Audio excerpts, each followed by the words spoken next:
Quand on dit fils de Dieu, c'est que tu es de la nature divine. Si tu es de la nature divine, c'est que tu es divin. Maintenant, en toi, le divin, il est où? En toi, le divin se manifeste comment? En toi, le divin s'exprime comment? El Malé God.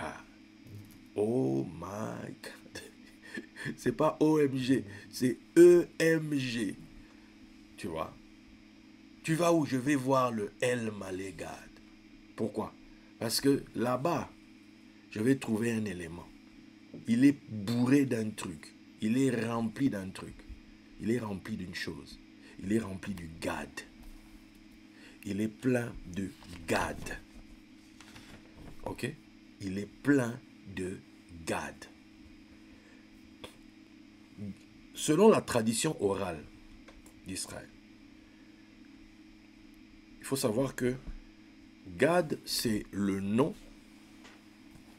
de la servante, le nom du fils de la servante de Léa. Puisque Léa et Rachel, hein, vous connaissez l'histoire, les deux sœurs, leur père, Laban, leur a donné. Parce qu'en fait, la tradition explique que Zilpa et Bila, c'est leur nom, Zilpa c'est la servante de Léa, Bila c'est la servante de Rachel, sont en réalité des demi-sœurs de Rachel et de Léa. Ce sont des filles, les enfants de Laban avec ses concubines. Ok? Voilà.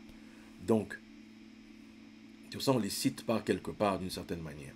Mais, quand elles vont se retrouver chez Jacob, les deux sœurs, voilà, Rachel et Léa, comprenant leur mission qui était de remplir, de donner à Jacob une descendance, elles vont faire monter les deux autres sœurs à leur niveau, qu'elles soient considérées des épouses comme elles-mêmes. Plus seulement des servantes, mais des épouses. Donc, on a... comment qu'elle s'appelle Léa, par exemple. Léa, par elle-même, va avoir 7 enfants. Léa va en avoir 7. Parmi les 7 enfants, Léa va avoir 6 fils et une fille. Est-ce que vous comprenez? Dans les 6 fils de Léa, il va y avoir donc Ruben, Siméon, Lévi, Judas. Hein, ce sont les 4 premiers. Après, il va y avoir...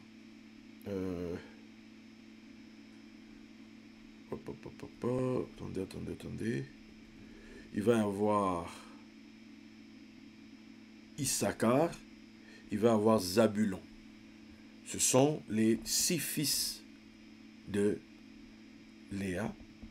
Et Dieu va lui rajouter une fille qui s'appelle Dina. Et la tradition dit que Léa avait vu en esprit que ce serait un garçon, mais elle aurait prié en disant que si c'est un garçon, comment il s'appelle, Rachel n'aura que droit qu'à un garçon en fait, moins que les 2 autres filles. Donc elle aurait prié pour changer, pour que voilà, c'était désormais une fille. Donc on se retrouve avec 6 garçons plus une fille. Ok? Voilà, ça c'est Léa.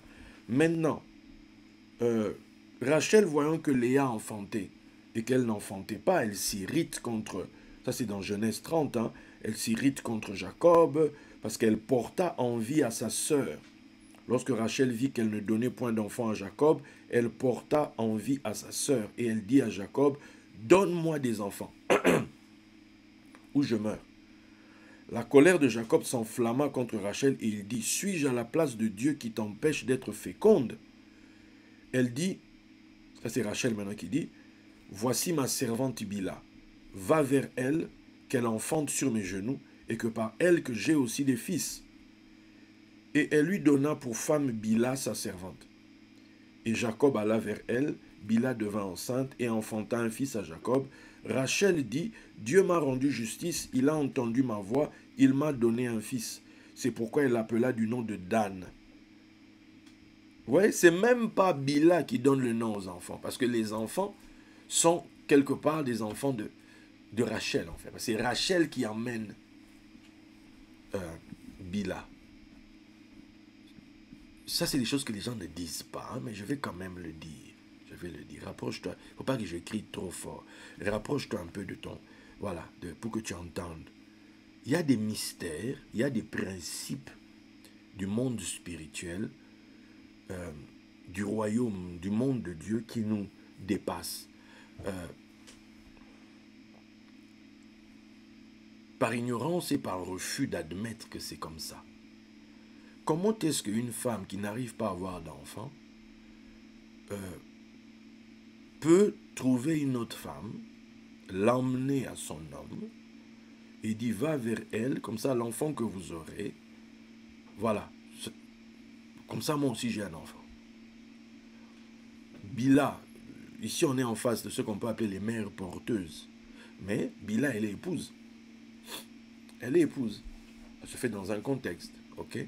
Mais l'enfant là, puisque c'est Rachel qui l'emmène, l'enfant là, Rachel a droit dessus. C'est la même chose, Sarah, quand il dit que Agar vienne, qu'elle accouche sur mes genoux. Ça sera comme si c'était mon enfant à moi aussi. C'est parce que Agar a fauté, en fait, que les choses se sont mal passées. Tu vois? Que les choses se sont mal passées. Mais sinon, c'est des principes. Vous voyez ici que Bila enfante, l'enfant même s'appelle Dan. Rachel dit Dieu m'a rendu justice. Et puis après, encore une fois, Jacob va vers elle. Elle retombe enceinte. Donc forcément, c'est pas aujourd'hui, demain, elle accouche, demain, elle tombe enceinte. Non, on voit bien ici qu'il y a au moins 9 mois, tu vois. L'histoire, la phrase est courte, mais dans le temps, vous comprenez ce que je veux dire. Donc, il y a le temps de retour de grossesse, etc., retour de couche, bref. Et écoute Rachel, j'ai lutté divinement contre ma sœur et j'ai vaincu. Elle appela du nom de Nephtali. Ben, Léa, voyant qu'elle aussi avait cessé d'enfanter, elle prit sa servante, Zilpa, et la donna pour femme à Jacob. Zilpa, servante de Léa, enfanta un fils à Jacob. Léa dit, quel bonheur! Et elle appela du nom de Gad. Voilà d'où le nom Gad arrive là dans l'écriture. Maintenant, selon la tradition orale, Zilpa donna naissance à un garçon. Léa l'appela Gad. Léa l'appela Gad. En disant, la bonne fortune est venue sur le monde. Quelqu'un comprend-il? Gad, selon la tradition, c'est la bonne fortune est venue sur le monde. Et l'on précise, Gad signifie Mazal. Quand on dit Mazal Tov. Gad signifie Mazal. C'est comme quand on dit le pur, c'est le Goral. Tu vois, Purim, c'est le Goral. Goral, c'est le sort. Nous, notre insistance à célébrer Purim, etc., tout ça. Ok? Voilà. Et j'imagine le prochain Purim qu'on va faire. Bref. Donc, la bonne fortune. De quoi on parle ici? La bonne fortune, c'est la bonne chance. Tu sais qu'on dit à quelqu'un, bonne chance, hein, bonne chance. C'est devenu un peu comme quand on dit, frère, que Dieu te bénisse. On n'a pas conscience, tu ne sais pas ce que tu es en train de faire là. Quand tu dis à quelqu'un, bonne chance, hein, comme dit son Rav David, bonne chance. Tu vois? Attends. La bonne fortune, c'est la chance. Et quand on parle de chance, on ne considère jamais ça comme étant... on voit toujours le bon côté, en fait. Ok? Parlons un peu de la chance. La chance, je vous donne quelques définitions comme ça, 2, 3, et le reste, vous pourrez chercher vous-même. Ok? La chance, c'est une puissance, pour le coup, cachée, qui est censée orienter à son gré le cours des événements dans un sens favorable ou défavorable. Puissance cachée qui est censée orienter à son gré le cours des événements dans un sens favorable ou défavorable. Quand c'est favorable, on dit bonne chance. Quand on dit défavorable, on parle de malchance. Bien. Après, la chance est considérée comme une force favorable. La chance est considérée comme une force favorable. Quand je dis chance ici, nous sommes en train de dérouler le mot gad. Ok? Puisqu'il est question de quelqu'un qui est El Malé Gad. Faveur, la chance est une faveur, c'est la faveur accordée par le sort. La faveur accordée par le sort s'appelle la chance. Quelqu'un comprend? La faveur accordée par le sort s'appelle la chance. La chance est une condition d'une personne favorisée par le sort. Par le sort. La chance est un bonheur inespéré accordé par le sort. Bonheur inespéré accordé par le sort. Ok? En latin, ça vient du mot cadentia, K-C-A-D-E-N-T-I-A, cadentia, issu de cadere. Cadere signifie tomber. Tu vois, ceux qui tombent. C'est pour ça que les Amalécites, pour eux, ils disent c'est tomber de soi-même. Il n'y a rien qui... Voilà. Okay? La chance, donc, s'emploie en effet au départ pour parler du jeu des osselets et des dés jetés de haut en bas. Ok? Voilà.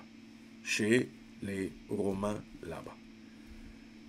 Faisons un petit tour dans quelques mythologies. Dans la mythologie grecque, Plutos est la divinité de la richesse et de l'abondance. Donc, d'où vous voyez, par rapport à la planète Pluton, le lien qu'il y a. Donc, autant on te dit c'est Hadès et compagnie, autant il y a l'autre aspect, c'est l'aspect de la richesse. L'aspect de la richesse et de l'abondance.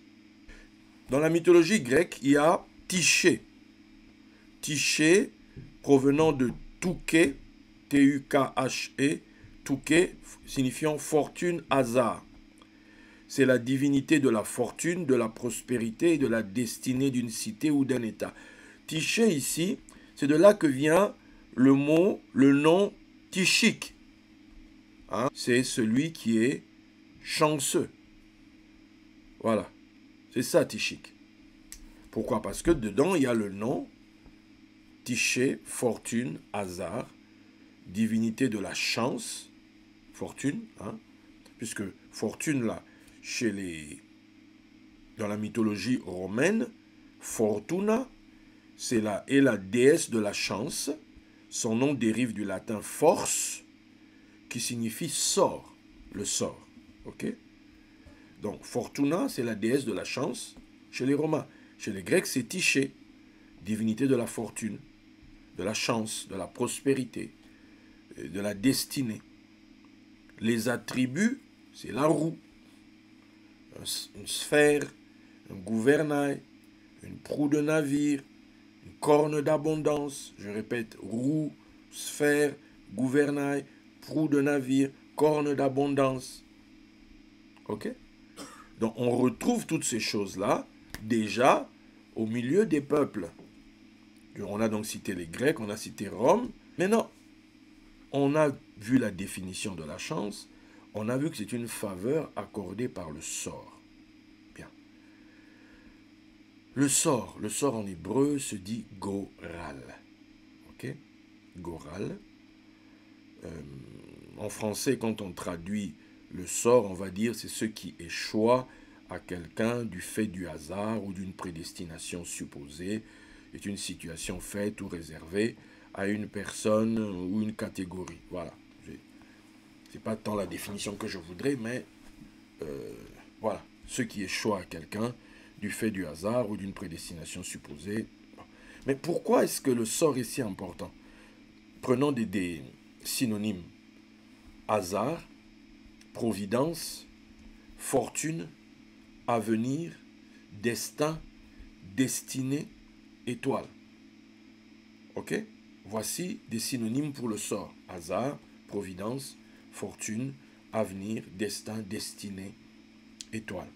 Ma bonne étoile, comme on parle Mazal Tov, tu vois, bonne chance, c'est souvent par rapport, on dit étoile. Bon. Maintenant, chance, faveur accordée par le sort. Ok. Quand tu lis ta Bible, tu vas voir que dans Josué 14, verset 2, que Josué, Yehoshua, lui qui accomplit la Torah, qui accomplit Moïse, va utiliser le sort pour le partage du pays. Ok? Puisque Moïse avait donc dit, dans Nombre 26, verset 55, et Nombre 34, verset 13. Nombre 26, verset 55, Nombre 34, verset 13. Là-bas, vous verrez que la loi a été établie comme ça. La Torah dit. Mes amis, au nom déjà, il croit que quoi? Attends, Nombre 26, 55. Mais le partage du pays aura lieu par le sort. C'est la Torah qui dit ça. Le partage du pays aura lieu par le sort. Ils le recevront en propriété selon les noms des tribus de leur père. C'est par le sort que le pays sera partagé entre ceux qui sont en grand nombre et ceux qui sont en petit nombre. C'est une loi. C'est la loi de Moshe. C'est la Torah qui a établi ça comme ça. Voilà. Tu n'es pas d'accord, écris ta propre Torah. Mais c'est comme ça.